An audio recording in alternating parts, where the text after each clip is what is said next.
तस्मात् सर्वेषु कालेषु मामनुस्मर युद्ध च मयपत मनोबुद्धे मामावेशस संशया। अतएव हे अर्जुन, तुम्हें सदैव कृष्ण के रूप में मेरा चिंतन करना चाहिए और साथ ही युद्ध के कर्तव्य को भी पूरा करना चाहिए। अपने कर्तव्यों को मुझे समर्पित करके तथा अपने मन एवं बुद्धि को मुझे स्थिर करके तुम निश्चित रूप से मुझे प्राप्त कर सकोगे। ये भगवान बताते हैं, ये हमारे जैसे लोगों के लिए है। ईश्वर किसके लिए? हम लोग के जैसे लोगों के लिए, कि हम लोग के जैसे लोग भगवान को कैसे प्राप्त कर सकते हैं। क्या बोल रहे हैं अर्जुन से भगवान कि सबको छोड़ छाड़ के जाओ, जंगल में पहुंच जाओ, हैं? क्या बोल रहे हैं? पास आ जाइए। ग्रामीण चिल्लाने में जरा कम होगा, जब तक लोग नहीं आते पास आ जाओ। जगह नहीं है तो दूर बैठो, पास आ जाइए।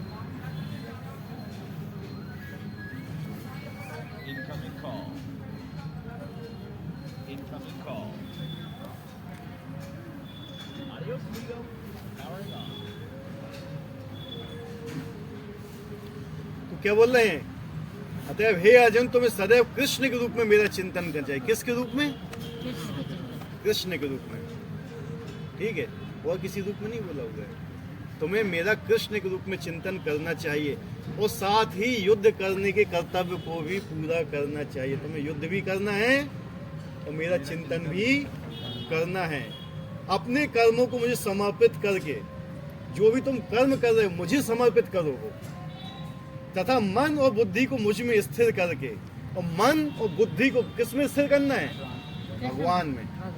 भगवान में स्थिर करना है। निश्चित रूप से मुझे प्राप्त कर लोगे। भगवान ने क्या बोल दिया? निश्चित मुझे प्राप्त कर लोगे। तुमने ऐसा कर दिया, मतलब तुम्हें जो काम करना है वो तुम काम भी करो और मेरा स्मरण भी करो। क्या ये हो सकता है? ये नहीं हो सकता है। मतलब आप लोग तो काफ़ी वो हैं, पहले आप लोग हो सकता है कुएं से पानी भर के लाती होंगी, हैं? हमने देखा है, हम जब राजस्थान गए थे फौज के दौरान, वहाँ पे स्त्रियाँ हुआ करती थी, काफ़ी दूर से पानी लाती थी। उनके सिर पे एक मटकी, एक के ऊपर दूसरी मटकी, उसके ऊपर तीसरी मटकी, और एक बच्चा भी यहाँ दबा हुआ है उनका। ठीक है, और चलिए लड़ भी रही हैं आपस में, और बच्चे को भी संभाल रही है, मटकी भी नहीं गिर रही है और लड़ भी रही हैं आपस में। ये कैसे हो रहा है समझो? हैं? पहले जब बाइक चलाते हैं तो कैसा होता है? सब कुछ देख देख के ये वो है कि नहीं? और फिर हाँ, क्या हो रहा है? है कि नहीं? क्या है ये? अभ्यास। ऐसे रखता है ना, बस चले जा रहे हैं, कुछ नहीं होता है। हैं? तो हो सकता है, नहीं हो सकता है? अगर आपको भगवान का नाम लेने का अभ्यास है ना, तो आप हर काम को करते हुए भगवान का नाम ले सकते हो, भगवान का स्मरण कर सकते हो। कोई भी काम ऐसा नहीं है जिसको करते समय भगवान का स्मरण ना कर सको। जब अर्जुन युद्ध में स्मरण कर रहा है, युद्ध में क्या स्थिति होती है? कनपट्टी पे रखी हुई है पिस्तौल, ठीक है, और भगवान का नाम जाप करना है। ठीक है, ऐसी स्थिति थी। दोनों तरफ से शंख बज चुका था, याद है ना? शंख बज गया था दोनों तरफ से।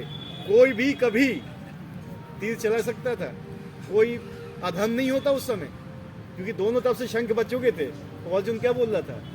मुझे युद्ध नहीं करना है कि नहीं? रख दिए थे अपने शस्त्र। कोई भी अर्जुन को मार देता उस समय, कोई नहीं बचा सकता था, या कोई उसको ऊपर दोष भी नहीं लगा सकता था। लेकिन अर्जुन ने क्या किया उस समय?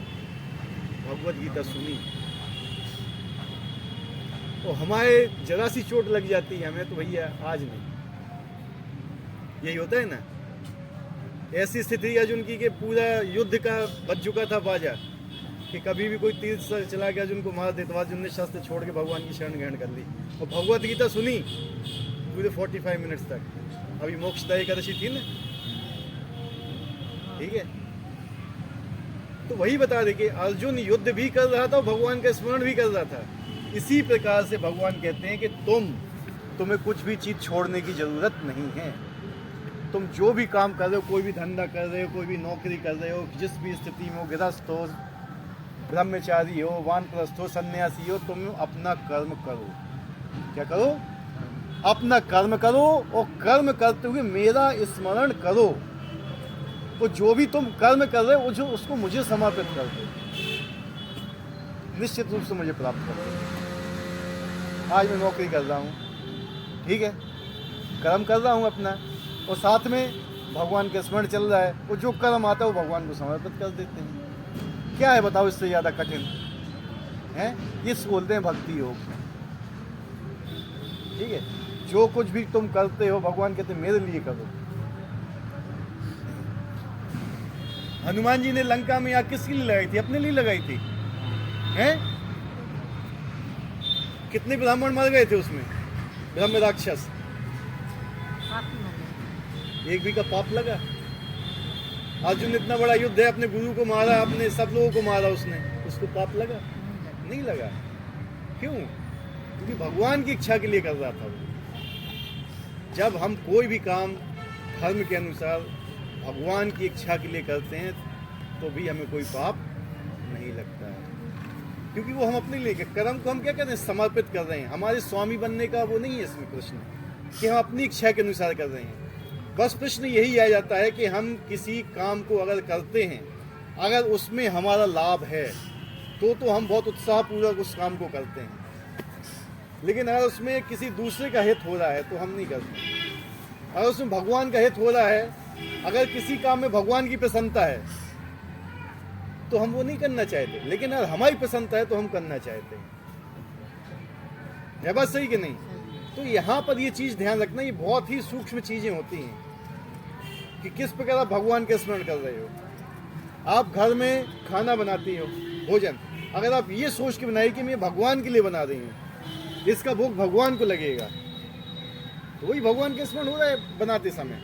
आप पढ़ाई कर रहे हो, स्टूडेंट हो, पढ़ाई किस लिए कर रहे हो? मेरी नौकरी लगी तो मैं भगवान को समर्पित करूँगा नौकरी, भगवान का स्मरण हो रहा है कि नहीं? अगर आपको हर चीज़ में, हर काम करते समय भगवान का स्मरण हो रहा है तो सफल है आपकी ज़िंदगी। लेकिन स्मरण कैसे होगा? सबसे बड़ी बात ये है ना, स्मरण होता नहीं है। कैसे होगा? जब हम भगवान के स्मरण करना चाहेंगे। इसलिए कहते हैं सुबह शाम हमें चैंटिंग करना चाहिए, सुबह शाम हमें भगवान के नाम स्मरण करना चाहिए, माला पे जाप करना चाहिए। ठीक है, वो मटकी ले जाने वाली स्त्री एक बार में तीनों मटकी नहीं ले जाती, पहले एक ले जाएगी, फिर दो ले जाएगी, फिर तीन ले जाएगी। अभ्यास, भगवान ने कहा है कि अभ्यास से ही और विरक्ति से ही ये चीज संभव है। अभ्यास किस चीज का? भक्ति योग का। वैराग्य किस चीज का? सांसारिक चीजों का। अभी हमारा मन 100% संसार की चीजों में लगा हुआ होता है, 100%। लेकिन जब हम भगवत गीता की शरण लेते हैं तो धीरे धीरे वो कम होने लगता है। 100% लगा था, 100 से 99 होगा, 98 होगा, 97 होगा, 96 होगा, और आप धीरे धीरे भक्ति की तरफ बढ़ते जाओगे। एक ऐसी स्थिति आएगी जब आपको सांसारिक कार्यों से रुचि समाप्त हो जाएगी, आपको करने का मन नहीं करेगा। तो समझ लो कि एक आपकी स्टेट आ गई है अब यहाँ से निकलने की। ठीक है, वो स्थिति होती है कि आपको सांसारिक कार्य में रुचि नहीं रह जाती, लेकिन आप करते हो किसके लिए? अपने शरीर के निर्वाह के लिए, अपने कर्तव्यों को पूरा करने के लिए। बस जैसे ही मेरे बच्चे हैं, मुझे इनका पालन करना है, मुझे इनको शिक्षा देना है, मुझे इनका पालन करना है, ये मेरा कर्तव्य है कि पिता के होते हुए मुझे वो करना है। वो कर रहे हैं, लेकिन मुझे आसक्ति नहीं है कि मुझे बाद में बुढ़ापे में खिलाएगा ये। आज कितने लोग इस उद्देश्य से पुत्र पैदा करते हैं कि मेरी बाद में सेवा करेगा, वो कितने लोग इस उद्देश्य से बच्चे पैदा करते हैं कि भगवान की सेवा करेगा। सोच लो जरा, मेन चीज क्या है? मेन चीज भगवान की सेवा होना चाहिए। अगर आपका पुत्र, आपके बच्चे भगवान की सेवा में लगे हुए, बोला गया है ना कि जो माता की कोख होती है ना, उसका नूर दो ही चीजों में होता है, या तो उससे भक्त पैदा हो या उससे वीर पैदा हो, अन्यथा कोख में कोई नूर नहीं रहता है, व्यर्थ है वो। फिर तो अगर या भक्त पैदा हो या फिर वीर पैदा हो। एक भगवान के लिए अपना जीवन न्यौछावर कर देता है, एक देश के लिए अपना जीवन न्यौछावर कर देता है। इन दो को मेन माना गया है। तो बाकी सब कचरा है। और अगर कोई माँ पैदा करती तो कचरा है, मतलब समझ लो उसके ज़्यादा कुछ भी पैदा नहीं कर रही हो कचरे के अलावा। अगर भक्त पैदा नहीं होता है और शूरवीर पैदा नहीं होता है। तो इसी प्रकार से जितने भी काम हैं जो जिस भी स्थिति में है, इसलिए कलयुग में बोला कि आप किसी भी स्थिति में रहो, आपको भागने की जरूरत नहीं है, क्योंकि कर्म आपका पीछा नहीं छोड़ेंगे। आप यहाँ पे चले जाओ चाहे कहीं चले जाओ, अगर कर्म आपका पीछे पड़ा हुआ है तो वहाँ पे भी वो छोड़ेगा नहीं आपको। आप चाहे ब्रह्मलोक तक पहुँच जाए ना भाग भाग के, छोड़ेगा नहीं। लेकिन जब आप नाम की शरण में जाओगे ना तभी बच पाओगे, बिना नाम की शरण में लेके आप बच नहीं सकते हो। तो इसलिए अर्जुन से भगवान अर्जुन से कह रहे हैं कि तुम्हें कोई भी कार्य छोड़ने की जरूरत नहीं। तुम्हें ना तो कोई पढ़ाई छोड़ने की जरूरत है, ना कोई संसार छोड़ने की जरूरत है, ना माता पिता, ना बच्चे, कोई भी चीज़ छोड़ने की तुम्हें जरूरत नहीं है। तुम उन्हीं में ही लगे रहो और मेरा स्मरण करते रहो, दैट्स ऑल। ये किस लोगों के लिए? हमारे जैसे लोगों के लिए जो हम पूर्णतः भक्ति में नहीं लग पाते हैं। हम फंसे हुए हैं अपने ही कर्मों के चक्कर में, ठीक है। हमारे ऊपर 3600 जिम्मेवारियां हैं, हम उनको चाह के भी नहीं त्याग सकते हैं, चाह के भी नहीं छोड़ सकते हैं, ठीक है। लेकिन फिर भी हमें भगवान से प्रार्थना कि इतनी शक्ति दीजिए मुझे कि मैं इन सब चीज़ों से निकल सकूं। लेकिन भगवान कहते हैं कि सदैव मेरा स्मरण करते रहो, समय मुझसे प्रार्थना करते रहो कि मुझे यहाँ से निकाल लो, मुझे यहाँ से निकाल लो, मुझे यहाँ से निकाल लो। तो भगवान एक दिन आपको वहाँ से निकाल देंगे। लेकिन हम चाहें तो अपनी शक्ति से नहीं निकल सकते, ठीक है। तो यही भगवान ने अर्जुन को शिक्षा दी है इस श्लोक में। तो पढ़ते हैं शील प्रभुपाद ने, बोलो शील प्रभुपाद की जय। अर्जुन को दिया गया यह उपदेश भौतिक कार्यों में व्यस्त रहने वाले समस्त व्यक्तियों के लिए बहुत महत्वपूर्ण है। भगवान ये नहीं कहते कि कोई अपने कर्तव्यों को त्याग दे, त्यागना नहीं है, हमें कोई भी चीज को त्यागना नहीं है। मनुष्य उन्हें करते हुए साथ साथ हरे कृष्ण का जप करके कृष्ण का चिंतन कर सकता है। इसे मनुष्य भौतिक कलमश से मुक्त हो जाएगा और अपने मन तथा बुद्धि से कृष्ण में प्रवृत्त करेगा। कृष्ण का नाम जाप करने से मनुष्य परम धाम कृष्ण लोक को प्राप्त होगा, इसमें कोई संदेह नहीं। अगर आप केवल इस श्लोक को ही अपने जीवन का आधार बना लें और छोड़ दो 699 श्लोकों को, और इस श्लोक को ही आपने अपने जीवन का आधार बना लिया कि मैं कुछ भी कर रहा हूँ लेकिन भगवान के स्मरण को, जैसे ये है प्रभु ढोलक बजाते हैं बजाते हैं, उसमें आप भगवान के नाम का स्मरण करो, उनके नाम की बजाइए ढोलक जरा। एक तो आनंद आएगा, भगवान भी प्रसन्न होंगे, ठीक है। और आप यहाँ से निकल भी जाओगे आसानी से। कुछ करने की जरूरत नहीं है ज़्यादा, कुछ पढ़ाई करने की जरूरत है इसके लिए क्या? ये कॉमन सेंस है केवल। ये क्या है? एक विद्या है जो भगवत गीता बताती है। क्या बताती है? 64 विद्याएं हैं, उसमें से क्या है? एक ये भी एक विद्या है, भगवान को कैसे स्मरण किया जाए। कुछ भी करो, खाना बनाओ, कपड़े धो, कुछ भी करो, नौकरी करो, व्यापार करो, लेकिन भगवान को स्मरण करो कि मैं ये सब भगवान की प्रसन्नता के लिए कर रहा हूँ, इसमें मेरी कोई प्रसन्नता नहीं है। कोई क्वेश्चन किसी को श्लोक में है? क्या है? जोर से बोलिए। प्रवृत्त होना, लगना चाहिए, प्रवृत्त होना चाहिए, लगना चाहिए, उस काम में लगना चाहिए। जैसे हम प्रयास करते हैं, हाँ, तो जो हम प्रयास करते हैं क्या वो भगवान के भजन के बराबर माना जाएगा? अगर आप भगवान की प्रसन्नता के लिए कर रहे हो तो भजन है वो। आप अपनी पूरी जिंदगी को भजन बना सकते हो। हमने बताया था पूरी जो दिनचर्या होती है ना, उसको भजन बना सकते हो। अगर आपको उद्देश्य ये है कि हम ये सब भगवान को प्रसन्न करने के लिए करें। जैसे भक्ति योग में बताया जाता है कि आप जो सोते भी हो ना, जैसे हम लोग रात में सोते हैं, जल्दी सो जाते हैं, क्यों? क्योंकि सुबह उठ के हमें मंगल आरती करना है। हमारी चिंता क्या होती है? मंगल आरती करने की, क्योंकि ये क्या है? भगवान का आदेश है कि सब व्यक्ति को मंगल आरती करना है। इससे भगवान प्रसन्न होते हैं। अगर हम उसके लिए जल्दी सो रहे हैं कि हम जल्दी उठेंगे, जो निद्रा हम लेंगे ना, वो भी हमारी भक्ति बन जाएगी। जिस समय हम स्नान करते हैं, हम अपना पेट साफ करते हैं, शरीर शुद्ध करते हैं, वो सब भक्ति बन जाएगा। क्यों? भगवान के मंदिर में जाने के लिए हम अपने आप को शुद्ध कर रहे हैं।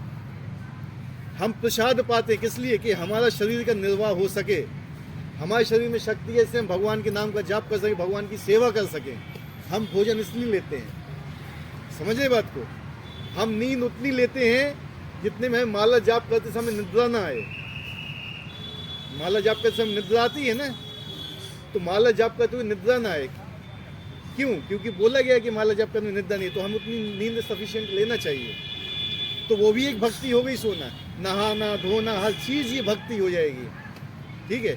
अगर मैं ड्यूटी जा रहा हूँ अपने घर से चल के 100 किलोमीटर दूर, ठीक है, और मेरा उद्देश्य क्या है? इस ड्यूटी से जो मैं धन कमाऊंगा उसको भगवान की सेवा में लगाऊंगा, तो वो भी भक्ति हो गई।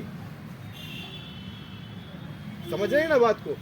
जरूरी ये नहीं है कि आप केवल भगवान के वहां जाके हर चबकीरे के सामने आरती उतारो, ये भक्ति के लिए नहीं है। भगवान के दरबार में झाड़ू लगाना भी भक्ति है। ठीक है। उस चीज को समझिए, बस इतना हमारा कहने का है। उस चीज को समझने का प्रयास कीजिए। कुछ भी काम कर रही हैं आप घर पे, कुछ भी काम व्यक्ति कर रहा है दिन में, अगर वो केवल भगवान के निमित्त कर रहा है, भगवान को स्मरण करते हुए कर रहा है, भक्ति है वो। और मैं 1 महीने नौकरी करता हूँ बिल्कुल जी जान लगा के, लेकिन जो मैं कमाता हूँ उसमें कुछ भगवान को अर्पित कर देता हूँ, उतना % भक्ति हो गया मेरा। ज़्यादा सोचना थोड़ी है उसमें। इसको कहते हैं युक्त वैराग्य। हर चीज़ों में लगे हुए भगवान का स्मरण करो। ठीक है। जैसे मंदिर की सेवा करें, वो मंदिर की सेवा करो। कुछ प्रत्यक्ष सेवा होती है, कुछ अप्रत्यक्ष सेवा होती है। तो आपको सेवा करना है बस। लेकिन कभी इसलिए नहीं करो कि इससे मुझे प्रसन्नता होगी। ठीक है।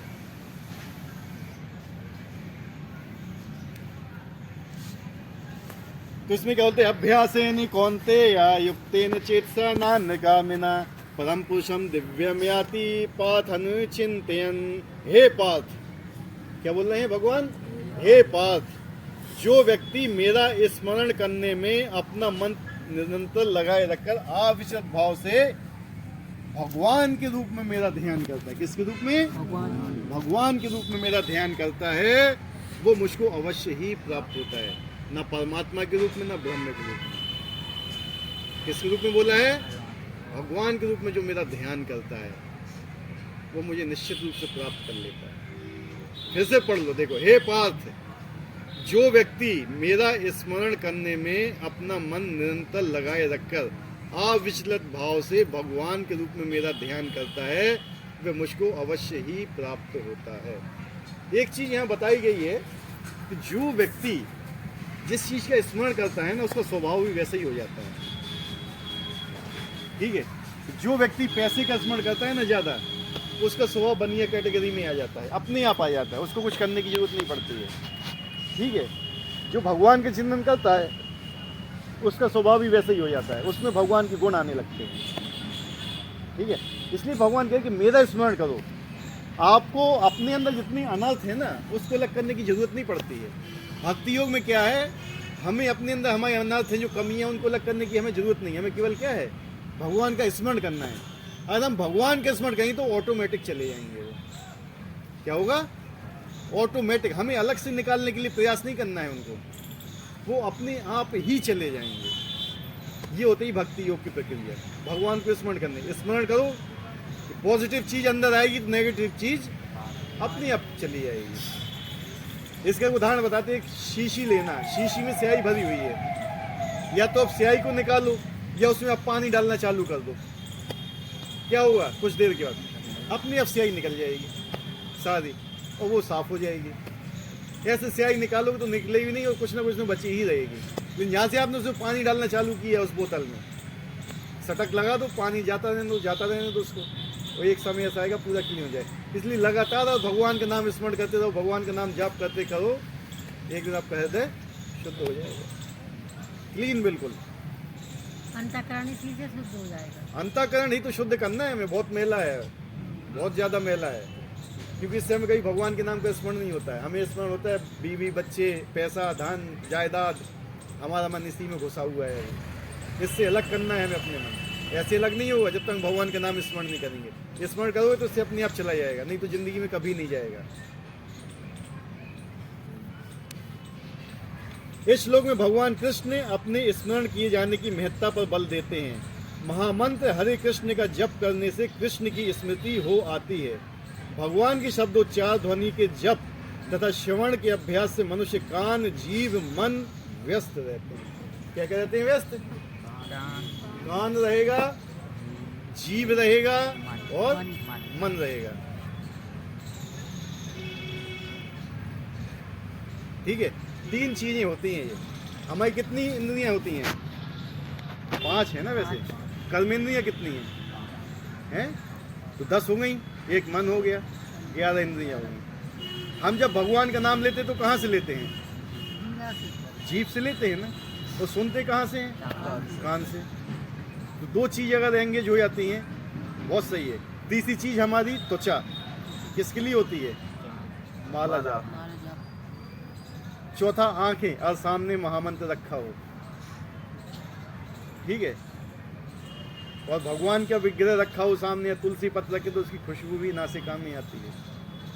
5 चीजें अपने आप एंगेज हो जाती हैं भगवान की भक्ति में। तो इन सब चीजों को हमें, जो भी भगवान ने हमें ये इंद्रियां प्रदान की हैं, वास्तव में इंद्रियां कौन है पता है? ये भगवान के ही सेवक हैं ये। ठीक है, हमें इनको भगवान की सेवा में ही लगाना चाहिए, क्योंकि भगवान की सेवक हैं। तो हम इनको अपनी सेवा में लगाना चाहते हैं। भगवान के नौकर हैं ये सब, और हम इनको अपना वो बनाना चाहते हैं नौकर। ठीक है, अभी आगे जब पढ़ोगे भगवत गीता या भागवत में, तो ये सब भगवान के ही सेवक हैं। आँख नाक कान ये सब ये हमें प्रदान किए गए हैं। इस ध्यान का अभ्यास अत्यंत सुगम है, उससे परमेश्वर को प्राप्त करने में सहायता मिलती है। पुरुषम का अर्थ होता है भोक्ता। यद्यपि सारे जीव भगवान की तटस्थ शक्ति हैं, किंतु वे भौतिक कलमश से युक्त हैं। वे स्वयं को भोक्ता मानते हैं, जबकि वे होते नहीं। यहाँ पर स्पष्ट उल्लेख है कि भगवान ही अपने विभिन्न स्वरूपों तथा नारायण वासुदेवादि स्वांशों के रूप में परम भोक्ता हैं। हमने क्या बताया था? शांति सूत्र, भोक्तराम यज्ञ तपसाम सर्वलोक महेश्वरम। अगर आप भगवान को भोक्ता मानोगे तो आपके जीवन में शांति रहेगी। अगर आप अपने आप को भोक्ता मानोगे तो आपके इस जीवन में हमेशा ही दुख रहेगा। समझ में आ गया? दुख क्या होता है? दुख क्यों होता है पता है? हम किसके लिए चीज चाहते हैं? कोई भी चीज अपनी प्रसन्नता के लिए, वो नहीं मिलती है तो दुख होता है। समझे ना बात को? अपनी मतलब मेरे में भोक्ता बनने की इच्छा आ गई, मेरे में स्वामी बनने की इच्छा, जबकि मैं स्वामी हूं नहीं। समझ रहे ना बात को? जबकि मैं स्वामी हूं नहीं। भगवान ने बोला भोक्तराम यज्ञ तपसाम सर्वलोक महेश्वरम। मैं सभी यज्ञ तपस्या का स्वामी मैं ही हूं, लेकिन जब तुम स्वयं स्वामी बनना चाहोगे तो तुम भोगोगे। तो हम स्वामी बनना चाहते, जब हम स्वामी बनना चाहते हमें कोई चीज नहीं मिलती तो हम दुख भोगते हैं। लेकिन अगर वही चीज हम सोचे कि ये चीज आज हम भगवान की प्रसन्नता के लिए कर रहे हैं, ठीक है, नहीं मिली, भगवान की प्रसन्नता के लिए भगवान की इच्छा थी तो मिल गई, भगवान की इच्छा थी तो नहीं मिली, तो हमें दुख ही काहेगा होगा? बताइए, दुख होगा? हैं? अगर हमारे गुरु महाराज ने कहा कि चाहो तुम भगवत गीता का वितरण करो, हम कर रहे, हमने बहुत प्रयास किया, एक भी नहीं हुई सुबह से लेकर शाम तक। ठीक है, हमने तो वही आज्ञा का पालन किया है, अब नहीं हुआ तो उसमें दुख की कोई जरूरत है नहीं। गुरु महाराज के पास भी जाओ वो भी यही बोलेंगे, ठीक है तुमने अपना प्रयास किया ना, बस। बिकना नहीं बिकना, कोई ले ना ले, ये उसके हाथ में होता है। हमें कोई फल मिले या ना मिले, क्या फल के अधिकारी हम हैं क्या? नहीं। लेकिन हम चाहते हैं हम जो कर रहे उसका फल हमें मिलना चाहिए, हैं? लेकिन फल देने वाला कौन है?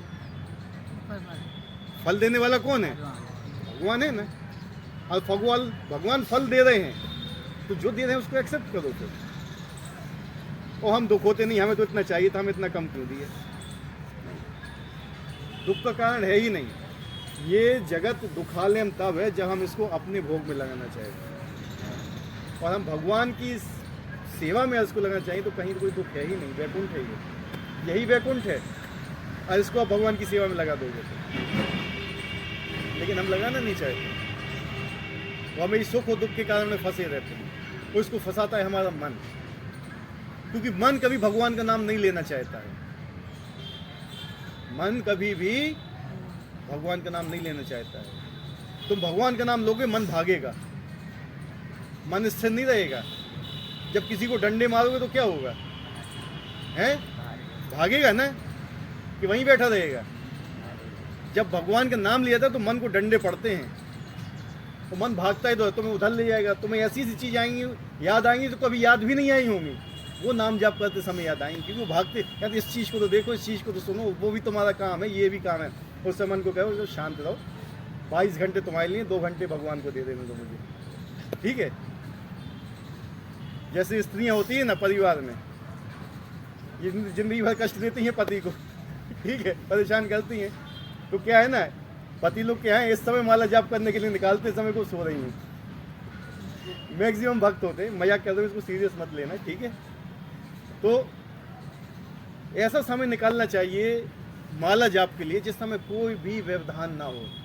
हम जिस समय माला जाप करने समय निकालते, सब घर में सोते ही होंगे आराम से, ना तो बाहर सब सो रहे हैं, अंदर सब सो रहे हैं, केवल हम जाग रहे हैं उल्लू की तरह, भगवान का नाम जाप करें, कोई भी व्यवधान नहीं, कहीं पे भी मन नहीं जाएगा,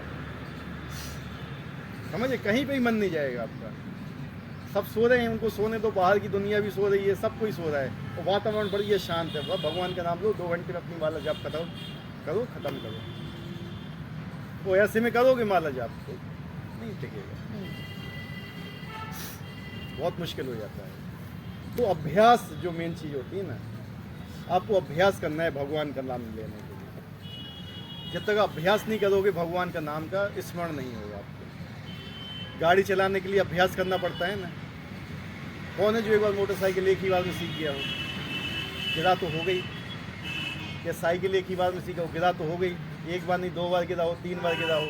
या किसी ने तैराकी सीखी हो, बिना पानी पिए कोई तैराकी सीख भी नहीं सकता, पानी तो जरूर पिएगा वो, ठीक है। पहले गिरते हैं, बच्चा भी एकदम से चलना नहीं सीखता है, धीरे धीरे उठता है, गिरता है, फिर खड़ा होता है, फिर उठता है। हमारी स्थिति उसी बच्चे की तरह है। अभी हम क्या हैं, साधक की स्थिति में, हमें प्रयास करना पड़ता है। लेकिन जो व्यक्ति सिद्ध हो जाता है ना, तो उसका अपने आप नाम निकलता है, उसको नाम लेने की जरूरत नहीं पड़ती। जो लोग कहते हैं ना कि वो तो अपने आप चलता रहता है अंदर, तो उसको प्रणाम करना चाहिए, भैया तुम बहुत ऊंची स्थिति में हो, अभी हम उस स्थिति में नहीं। बोलते हैं लोग हम तो मन मन में लेते रहते हैं भगवान का नाम। वो स्थिति पता किसकी होती है, जो बहुत ऊंचा साधु होता है, जिसने अपनी पूरी जिंदगी निकाल दी भगवान का नाम लेते लेते। बेबी स्टेप जानते हो क्या होते हैं? क्या होता है बेबी स्टेप? बच्चे को चलना सिखाया जाता है एक एक स्टेप से। ऐसी माला है ना, एक बेबी स्टेप की तरह काम करती है, हमें भगवान का नाम लेने के लिए सिखाती है कैसे भगवान का नाम लेना है। तो जब इसमें लगे रहोगे ना कंटिन्यू, 16, 17, 18, 19, 20, 32, 64 ऐसी माला करोगे ना, कुछ देर आप माला रख दोगे, देखना अपने आप चलता रहेगा दिमाग में, हरे कृष्ण कृष्ण कृष्ण हरे हरे, हरे राम राम राम हरे, चलता रहता है। रात को माला जाप करते हुए सो जाओ, जाप करते करते सो गए तो रात में भी चलता रहेगा ये, आपकी निद्रा भी सतोगुणी हो जाएगी, विशुद्ध हो जाएगी बिल्कुल। इसलिए कहते हैं जो हमारे जैसे के लोग होते हैं, जो काम में लगे हुए हैं संसारी चीज़ों में, इनके लिए नियम बताया कि सुबह और शाम को हमें भगवान का नाम स्मरण करना चाहिए। सैंडविच जानते हो सैंडविच क्या होती है? क्या होती है सैंडविच? है ऊपर भी ब्रेड, नीचे भी ब्रेड, और बीच में है मसाला रहता है ना, सैंडविच। ऐसे ही जो हमारी जीवन हो जाता है ना, ऊपर भगवान का नाम, नीचे भी भगवान का नाम, बीच में सांसारिक चीजें सब बंद हो जाती हैं वो, ठीक है। दिखता क्या है ऊपर से? भक्ति केवल। तो इस हिसाब से अपनी लाइफ बनाओ कि दिन में जो आप काम कर रहे हो धर्म पूर्वक काम कीजिए अपना। सुबह भगवान का नाम जाप करिए, शाम को भगवान का नाम जाप करिए। भगवान के मन मुझे में लगाइए, मैं आपको मिल जाऊंगा लास्ट में। कोई ज़्यादा कुछ करने की जरूरत नहीं है, ना कोई वहाँ जाने की ज़रूरत है जंगलों में, ना कहीं, ना यहाँ ना वहाँ, कहीं कुछ जाने की ज़रूरत नहीं है। अरे भगवान आपको मिल गए तो ज़्यादा करना क्या है आपको? वो आए आप यहाँ किस लिए हो? मनुष्य के जन्म किस लिए हुआ है आपका? नौकरी करने के लिए, IAS बनने के लिए, PCS बनने के लिए, डॉक्टर बनने के लिए, इंजीनियर बनने के लिए नहीं। ये क्या है? ये आकर्षण है हमें अपने रास्ते से अलग करने के लिए, डाइवर्ट करने के लिए, समझे ना, पथ भ्रष्ट करने के लिए। सीधा है ना, हमारा पथ है हमें भगवान की तरफ जाए, लेकिन ये जो चीजें आ गई है ना बीच में, ये केवल पथ भ्रष्ट करने के लिए है। लेकिन हाँ, अगर आप उस पथ पे भी जा रहे हैं, लेकिन भगवान को आपने पकड़ के रखा हुआ है, तो भगवान भी आपको पकड़ लेंगे फिर। और भगवान ने पकड़ लिया एक बार आपको, तो फिर आपको माया भी नहीं छुड़ा सकती है। माया के पास आपके हर चाल की काट है। माया के पास केवल दो चीज, दो ब्रह्मास्त्र आपके पास ऐसे हैं जिसको माया कभी काट नहीं सकती है। कौन कौन से दो? एक भगवत नाम और दूसरा भक्तों का संग। इसकी काट माया के पास नहीं है। बाकी तुम जो भी सोचते हो ना, जो भी तुम करते हो, सबको माया चक्रमचूर कर देगी। सबको, हर चीज का काट है उसके पास। और जहां से आपने दो अस्त्र छोड़ दिए उसके सामने, सरेंडर हो जाएगी वो आपके लिए। कौन कौन सा बताया? हरि नाम और हरि भक्तों का संग, ये आपको बचा ले जाएगा। अन्यथा इस संसार में कोई दूसरी ऐसी चीज नहीं है जो आपको बचा सके माया से। भक्त हरे कृष्ण जप करके अपनी पूजा का लक्ष्य परमेश्वर का, उनके किसी रूप नारायण, कृष्ण, राम आदि का निरंतर चिंतन कर सकता है। आप कृष्ण के रूप में चिंतन करो, भगवान राम के रूप में चिंतन करो, नारायण के रूप में, किसी भी रूप में आप चिंतन करो भगवान का। ऐसा करने से वह शुद्ध हो जाता है और निरंतर जप करते रहने से जीवन के अंत में भगवत धाम हो जाता है। जब वो निरंतर ऐसा करता रहेगा तो वो क्या होगा? शुद्ध हो जाएगा। और शुद्ध होगा तो भगवत धाम चला जाएगा। कोई भी व्यक्ति अस्पताल में कब तक रहता है? बीमार रहता है ना, उसको बाहर निकाला कब जाता है? स्वस्थ हो जाता है ना। इसी प्रकार से जब हम यहाँ पे हैं ना, अभी हम बीमार हैं, ठीक है, हमें दवाई तब तक लेना है जब तक हम स्वस्थ ना हो जाएं। जब हम स्वस्थ होंगे ना, निकल जाएंगे यहाँ से। तो स्वस्थ होने के लिए हरे कृष्ण महामंत्र का जप सफिशिएंट है। कल योग अंतःकरण में भगवान के परमात्मा का ध्यान है। इसी प्रकार हरे कृष्ण के जप द्वारा मनुष्य अपने मन को परमेश्वर में स्थिर करता है। किसके द्वारा? हरे कृष्ण महामंत्र के जप के द्वारा।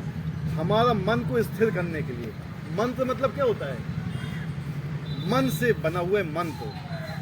मन को कंट्रोल करने के लिए मंत्र का इस्तेमाल होता है। तन को कंट्रोल करने के लिए तंत्र का इस्तेमाल होता है, ठीक है। और यंत्र जानते हो, नाड़ियों को वश में करने के लिए यंत्र का इस्तेमाल होता है। तीनों चीजें होती हैं, यंत्र, नाड़ियां वगैरह होती है ना, धमनियां, नाड़ियां, इनको कंट्रोल करते हैं, उसके लिए यंत्र होता है। यंत्र क्या होता है? होते हैं बहुत सी चीजें यंत्र होती हैं, ठीक है। तंत्र, यंत्र, मंत्र, सब चीजें। मंत्र सबसे शक्तिशाली, क्योंकि मन को वश में करता है, ठीक है। तो मन को वश में करके इसको भगवान की चरणों में लगाना है, भगवान के चिंतन करना। हरे कृष्ण महामंत्र, हरे कृष्ण मंत्र बोलो, हरे कृष्ण कृष्ण कृष्ण हरे हरे, हरे राम राम राम हरे। ध्यान का मतलब क्या होता है? ध्यान कोई बता सकता है? ध्यान किसे बोलते हैं? आजकल तो बहुत चलता है ना, मेडिटेशन। भगवान का ध्यान, रूप ध्यान। भगवान किस चीज का ध्यान होता है? भगवान का रूप का ध्यान है। लोग तो बहुत सी चीजें बताते हैं, इसका ध्यान करो, उसका ध्यान करो, फलाने का ध्यान करो, ठिकाने का ध्यान करो, है कि नहीं? कोई बिंदु बना देगा, कोई ये बना देगा, कोई वो बना देगा, इसको ध्यान करो तुम। अगर आप केवल नाम का ही ध्यान कर रहे हो ना, तो नाम से सब चीज याद आ जाती है।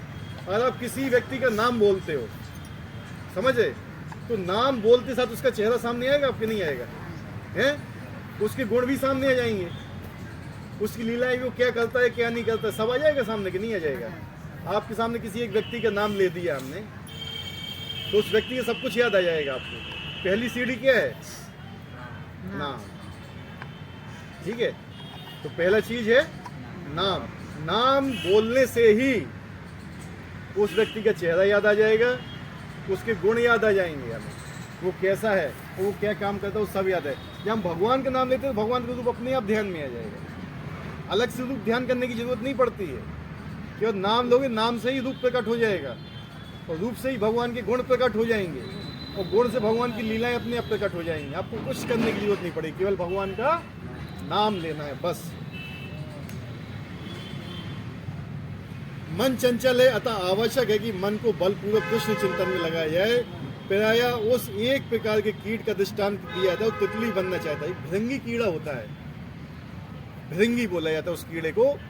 उसको क्या होता है ना, वो उसको बंद कर देता है वो, ठीक है, अपने उसमें, और मृत्यु की डर से वो केवल उसी कीड़े का चिंतन करता रहता है, तो उसका रूप भी उसी तरह हो जाता है। ये कभी कभी आपने देखा होगा कि हस्बैंड और वाइफ होते हैं, कुछ दिनों बाद उनके चेहरे मिलने लगते हैं, कभी ध्यान दिया हो, हल्का सा मिलता है।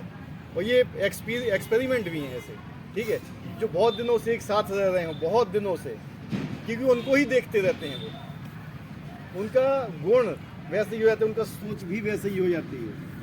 तो अगर हम निरंतर भगवान के स्मरण करेंगे ना, तो हमारी सोच, हमारे गुण, वही सब भगवान की ही तरह दिखने लगेंगे। इसलिए कहते हैं कि कुछ अलग से करने की जरूरत नहीं पड़ती। अगर आप भगवान में अपना मन लगाओगे तो भगवान के गुण अपने आप सारे अपने अंदर ट्रांसफर हो जाएंगे। चुंबक होता है, चुंबक के पास रख दो लोहे को, चुंबक के सारे गुण अपने आप आ जाते हैं उसमें। अलग से उसको चुंबक बनने की जरूरत है क्या? नहीं है ना।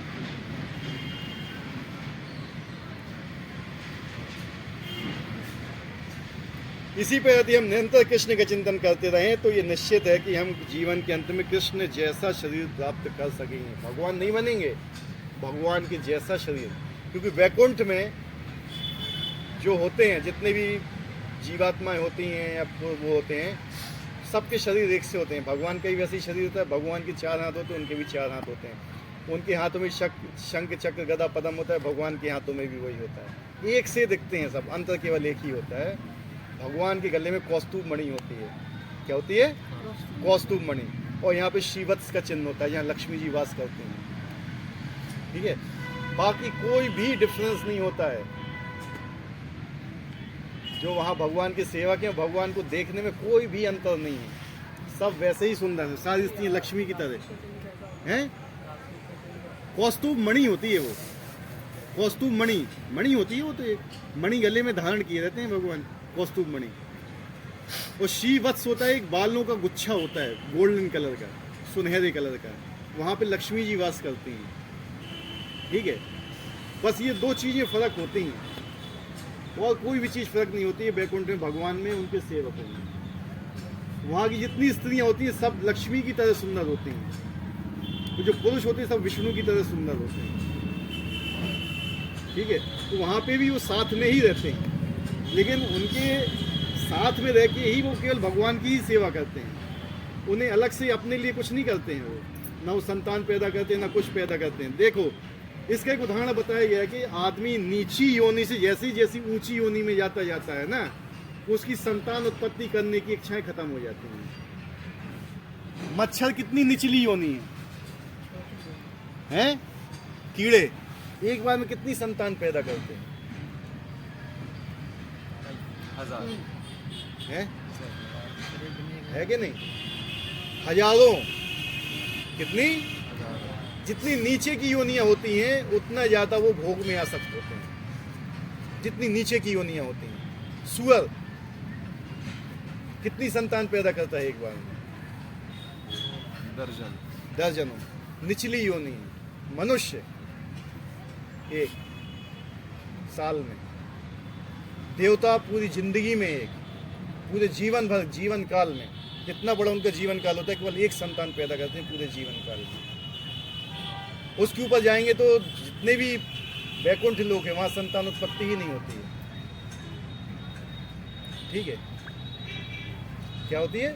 मतलब इतने ऊंचे वहाँ पहुँच जाते हैं वो, इतने ऊंचे टेस्ट पे पहुँच जाते हैं चेतना में, संतान उत्पत्ति करने की उनकी कोई इच्छा ही नहीं रहती, उनकी भोग करने की कोई इच्छा ही नहीं होती है। इसलिए वैकुंठ लोक में ये सब चीज़ें कष्ट होते ही नहीं है, ठीक है। तो दोबारा जन्म लेना पड़ता होगा? कहाँ पे? वैकुंठ से दोबारा नीचे नहीं जन्म लेना? वैकुंठ से फिर कोई नीचे नहीं आता है। एक बार वैकुंठ पहुंच गया कोई, यद गत्वा न निवर्तन्ते तद धामम परमम मम। भगवान कहते हैं मेरा जो धाम है वहाँ पहुंचने के बाद कोई वापस नहीं आता। लोग से वापस नहीं आता? नहीं, वैकुंठ गोलोक कहीं से भी कोई वापस नहीं आता।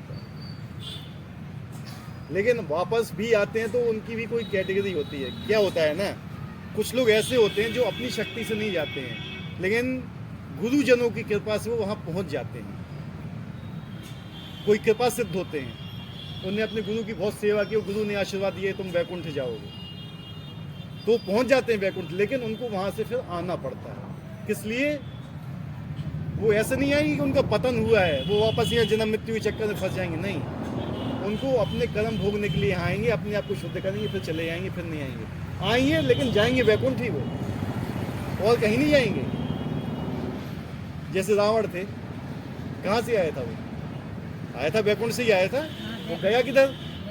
आया ना, भोग के चला गया। ये सब चीज़ें हैं। लेकिन जो हम जैसे लोग होते हैं, हमारा पतन होता है, ठीक है। वो भगवान की इच्छा के लिए आया था, भगवान लड़ना चाहते थे, भगवान के अंदर भी युद्ध करने की इच्छा होती है। लेकिन क्या हमारे जैसे मच्छरों से युद्ध करेंगे? भगवान को चाहिए युद्ध करने के लिए कोई उनके जैसा तो होना चाहिए। तो अपने किसी व्यक्ति को भेजेंगे ना, हैं? नहीं भेजेंगे, बताओ। रावण क्या था? शक्तिशाली था, उनका पार्षद था, ठीक है, उन्हें भेज दिया, जाओ हम आएंगे तुमसे लड़ने के लिए। और इतनी शक्ति थी, लड़े, भगवान प्रसन्न हुए, उसकी लड़ाई से गया वापस। किस लिए काम किया? उसने भगवान की प्रसन्नता के लिए किया था। रावण तो हमसे बड़ा भक्त था, भगवान की प्रसन्नता के लिए उसने राक्षस योनि में जन्म लिया। हमसे तो कुछ बोल दिया तो हम वो भी नहीं कर सकते, हम तो रावण से भी गए बीते हैं। केवल भगवान को प्रसन्न करने के लिए रावण ने राक्षस योनि में जन्म लिया। तो हमसे कह दो कि वहां चले जाओ, कहीं प्रचार करो, तो वही है, हमारा पेपर है, हमारी नौकरी छूटी जा रही, हमारा जो हो है कि नहीं? क्या स्थिति है हमारी, सोचो। मेन चीज है भगवान की प्रसन्नता। इस चीज को हमेशा ध्यान रखो। कोई भी आप काम करो, कोई भी चीज काम कर रहे हो, अगर आप उसमें कभी ये सोचो, हमेशा ये विचार करो कि जो मैं काम कर रहा हूँ इसमें किसकी प्रसन्नता है। 2-3 बार सोचो उस चीज़ में कि क्या मैं ये भगवान की प्रसन्नता के लिए कर रहा हूँ या अपनी प्रसन्नता के लिए कर रहा हूँ। आपको आंसर मिल जाएगा उसी समय। अगर आप भगवान की प्रसन्नता के लिए कर रहे हो तो उसको करते रहें, और अपनी प्रसन्नता के लिए कर रहे हो तो समझ लो कर्म बंधन में आप फंस रहे हो। सिंपल चीज़, इससे ज़्यादा भगवत गीता में कुछ ज़्यादा बताया भी नहीं गया है, ठीक है। भगवान की शरण में आओ, भगवान के लिए कर्म करो, वो ही हम हमेशा आपको बताते हैं। उनका स्मरण करो। हमारा उद्देश्य है भगवत धाम जाना। लास्ट समय में कैसे भगवत धाम, जब जिंदगी भर हम प्रयास नहीं करेंगे हम भगवत धाम जा नहीं सकते। इसलिए ज़िंदगी भर प्रयास करना है, जब तक सांस चल रही है भगवान का नाम लेना है। पता तो है नहीं कि कब रुक जाएगी, पता चले ऐसी समय रुक गई कि हम भगवान का नाम ही ना ले रहे हैं। हम तो कहते हैं भैया जब आएगी तो हम ले लेंगे, नाम पता ही नहीं है कब आ रही है, तो क्या दोगे? क्यों विशाल हैं? जब जिस चीज़ का पता ही नहीं है कि कब आ रही है मृत्यु, तो कैसे भगवान का नाम ले लोगे? ठीक है, तो युद्ध भी करो और भगवान का स्मरण भी करो, स्मरण। ठीक है, कोई क्वेश्चन?